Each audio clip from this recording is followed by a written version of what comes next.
Our final reader this evening, I'm very excited to announce, is our Vincent Moniz Jr. Can we give him a round of applause on his welcome?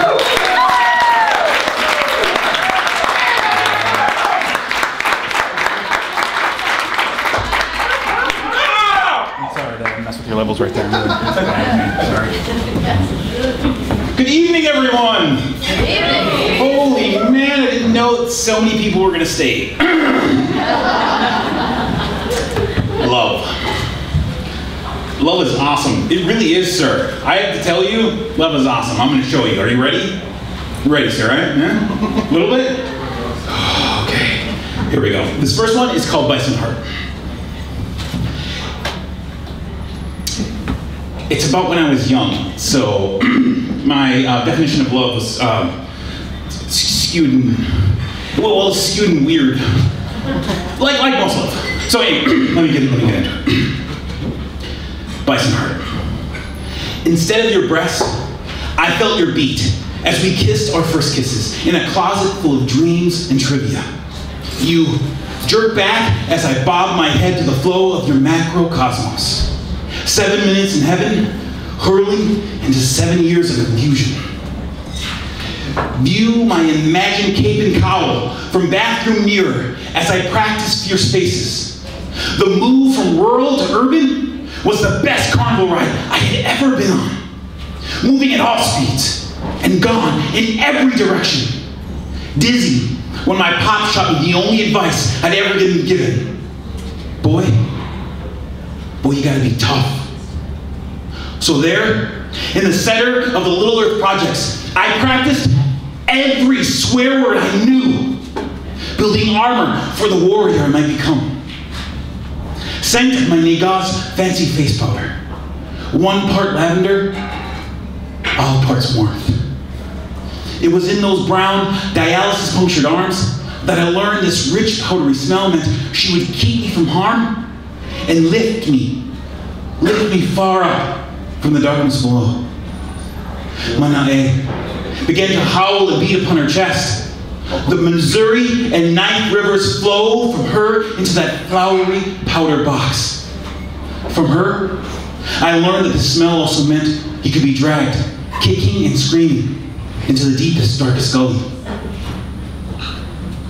Listen to your secret, soft words of affection. Those 3 words, they two-stepped, lady's choice, from perfect red lips, deep into long, low brown ears. It was the first time someone outside of my family had ever said this to me. Those same words sting every inch of my body as you board a plane, heading for a school on the East Coast, headed out of my life forever. Taste 1 bite from a meal you called chicken and grapes. I mean, at least that's what you told me it was called. As I fought against my stomach and tongue's disapproval, a phrase from my Degas popped into my head. Dung, served from love, tastes like bison heart. I had seconds and asked if she would make it again soon. I remember. I'm an ember. I'm remembered. How's it, guys?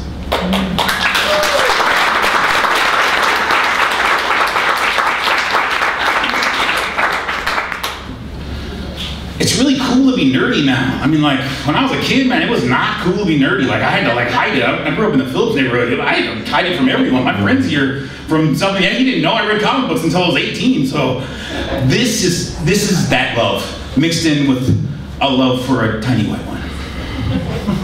My girlfriend thinks she's Han Solo. At first, I couldn't see the signs zipping past me like TIE fighters. The Lego Millennium Falcon, her love of black vests, her penchant for V-necks, and a craze for utility belts and thigh holsters. Should have known when our second date was spent combing toy store after toy store, looking for an exact replica of the DL-44 heavy blaster pistol in die-cast metal. Not those stupid toys made of plastic, Vince! Halloween parties? Every year is the same. My chubby Wookiee to her intergalactic smuggler. The dark side of the Force blinded me to her delusion, worried she'd leave me cut up and left for dead, like so many frozen tauntaun before me.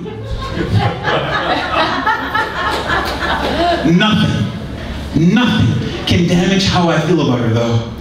Even when I say, I love you, and all I ever hear back is, I know.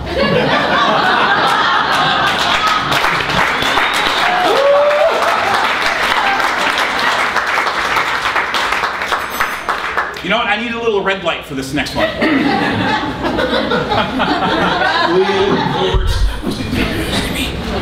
Like this. This next one is called Minneapolis. It's in my language, Snuita, the language of the people of the High Plains. It translates to, my heart is for or with you.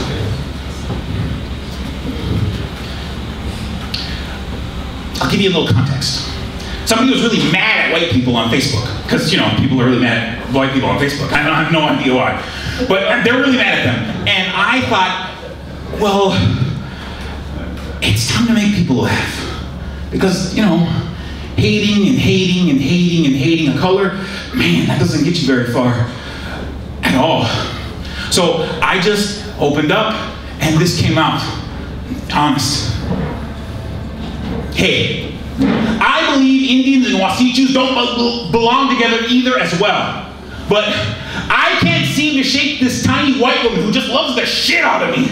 I mean, just that deep down agape love that can only come from someone whose race blatantly tried to wipe my race the fuck off the face of Turtle Island. I mean, my love, oh,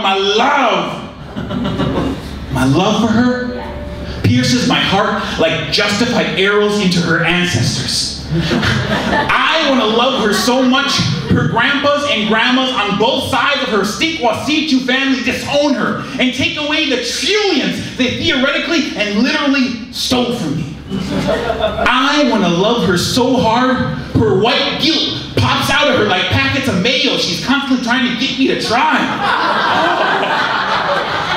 I want to love her enough to tell her that I tried mayo before and that shit tastes gross and unfamiliar. Like our love. I want to love her so much that by sheer osmosis, her Wasichu family understands that I never want to be friends on Facebook or any other network, real or imagined. I want to love her so hard that it breaks off and my dad has to take it to the garage and fix it. But then when he comes out, it doesn't fit right anymore, and now it wobbles on flat surfaces. I want to love her with so much magic that every Wasichu who dresses up as a racist Indian stereotype for Halloween, a burlesque show, or just because it's Wednesday, is immediately transformed into a wooden cigar store Indian. And then, I want to douse myself in kerosene and light my love on fire. Music does. Thank you.